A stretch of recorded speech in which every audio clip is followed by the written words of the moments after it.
What if I told you that the entire money system is based on secrets and illusions? That's exactly what G. Edward Griffin uncovers in The Creature from Jekyll Island. This book reveals the hidden history behind money, the Federal Reserve, and how a secret meeting of the powerful reshaped the world's economy.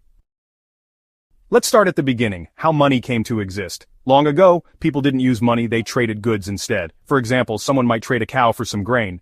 But this barter system had problems. Imagine trying to buy groceries with chickens. Eventually, people started using coins made of gold and silver, which were easier to trade. These coins held real value because they were made from precious metals. But here's the twist. Governments figured out how to manipulate the system. They started reducing the gold and silver content in coins but kept the same face value. This was like watering down wine and still charging full price. People didn't notice at first, but over time the coins lost value and prices started rising. This was one of the earliest examples of inflation, when prices go up because money becomes less valuable. Banks entered the picture next. Originally, they acted as safes, storing people's gold and issuing paper receipts as proof. It was easier to carry around paper than heavy gold. But bankers soon realized they could create more paper money than the gold they had, assuming not everyone would withdraw their gold at once. This trick, called fractional reserve banking, gave the illusion of more money being in the system than actually existed. It made banks rich but also made the financial system unstable, leading to economic booms and busts. Now you might be wondering, how did the Federal Reserve come into all of this? The U.S. Constitution once banned the government from creating money not backed by gold or silver, but early American central banks found ways to bypass this. They were private institutions with government privileges, and they caused inflation while enriching wealthy investors. President Andrew Jackson famously fought against these banks, calling them tools of exploitation. He shut down the Second Bank of the United States, but the victory didn't last. By the early 1900s, economic crises made people desperate for solutions. That's when a secret meeting took place on Jekyll Island in 1910. Powerful bankers and politicians met to design what became the Federal Reserve, a central bank with the power to control America's money supply. This meeting was kept under wraps, raising questions about whose interests the Fed was created to serve. Before we continue, make sure to subscribe if you enjoy uncovering stories like this.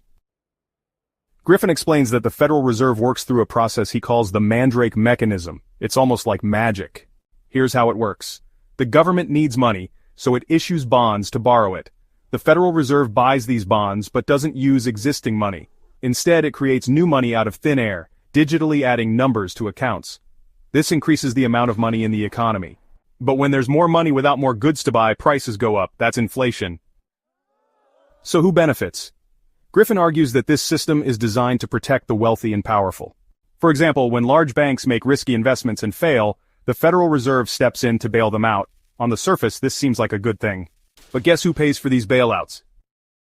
You do, through taxes. This encourages banks to take even more risks because they know they'll be rescued if things go wrong. Griffin calls this a moral hazard. It's like a game where banks win no matter what, but ordinary people lose. He gives real-life examples. In 1970, the Penn Central Railroad went bankrupt after banks gave it bad loans.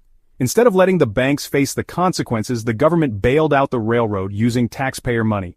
The same thing happened with Lockheed that same year.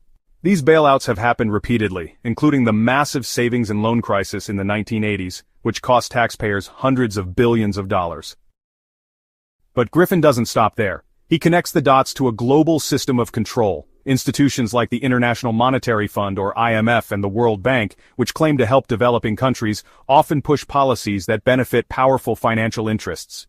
These countries receive loans but must adopt policies that favor Western corporations. Griffin argues that globalization is eroding national independence and concentrating power in the hands of a few. So what can we do about it? Griffin suggests radical reforms. He wants to abolish the Federal Reserve and return to sound money backed by something real, like gold. This would prevent governments and banks from creating endless amounts of money and causing inflation. He also proposes free banking, where banks would be fully accountable for their actions. No more taxpayer-funded bailouts. Banks that took reckless risks would face the consequences and go out of business if necessary. But these changes would be hard to implement. Griffin stresses that the first step is education. Most people don't understand how the Federal Reserve works, and this ignorance allows the system to continue. By learning how money and banking really operate, we can demand change and protect our financial future. Before we continue, hit that subscribe button if you haven't already. Let's keep these insights coming. In the final part of the book, Griffin leaves readers with a challenge. He asks us to think about what the founding fathers would say about today's financial system. Would they recognize this creature that has taken control of our economy? Would they be proud, or would they fight to dismantle it? Before you click on our next video, think about this. What changes would you make to the financial system to protect your freedom and your future?